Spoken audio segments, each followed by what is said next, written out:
یہ واقعہ 557 ہجری میں رونما ہوا۔ ایک رات ملکل عادل نورالدین زنگی سو رہا تھا کہ اسے خواب میں سیدنا علیہ الصلوۃ والسلام کی زیارت نصیب ہوئی۔ اس وقت سیدنا علیہ الصلوۃ والسلام کے ساتھ 2 آدمی اور بھی تھے۔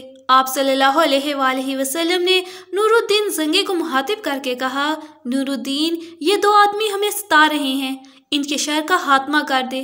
نورالدین زنگی اسی وقت بیدار ہو گیا، وضو کیا، نفل پڑھے اور پھر سو گیا۔ اس نے دوبارہ خواب میں وہی کچھ دیکھا، پھر دوبارہ اٹھا، وضو کیا اور نفل ادا کیے۔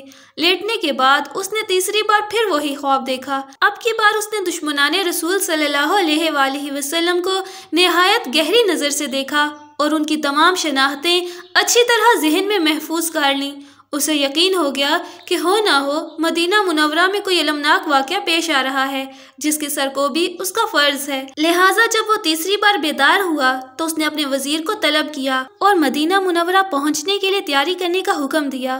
چنانچہ تیاریاں مکمل ہونے پر یہ تاریخ ساز سلطان صلاح الدین ایوبی کا پیشرو مدینہ منورہ کی طرف روانہ ہو گیا اور 2 ہفتوں میں وہاں پہنچ گیا۔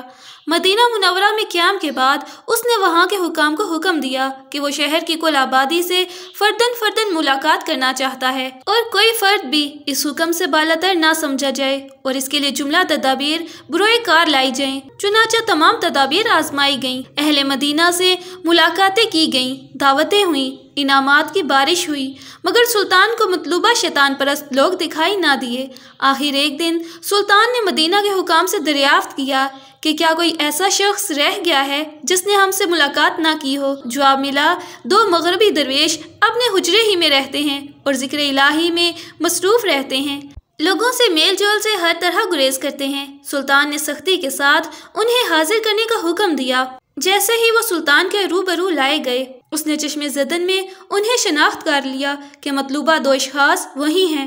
سلطان نے بحیثیت مجرم کے انہیں شناخت کیا، مگر رائے عامہ کا اصرار تھا کہ یہ درویش ہیں اور بے ضرر ہیں۔ سلطان بلا توقف انہیں ساتھ لے کر ان کے حجرے میں پہنچ گیا، انہیں حجرے کے باہر کھڑا کر کے اندر گیا۔ کہتے ہیں وہاں سلطان کو ایک طاقچے پر قرآن حکیم کا ایک نسخہ ملا، کچھ بند و نصائح کی کتابیں ملی، ایک طرف مال کا ڈھیر ملا جسے وہ مدینہ کے فقراء اور مساکین پر صرف کیا کرتے تھے۔ کمرے کی تلاشی کے دوران جب فرش پر بچھی ہوئی چٹائیاں اٹھوا کر فرش کا چپا چپا غور سے دیکھا گیا تو ایک سل اپنی جگہ سے اکھڑی ہوئی تھی۔ جب یہ سل اٹھائی گئی تو معلوم ہوا کہ اس کے نیچے ایک سرنگ کا راستہ ہے۔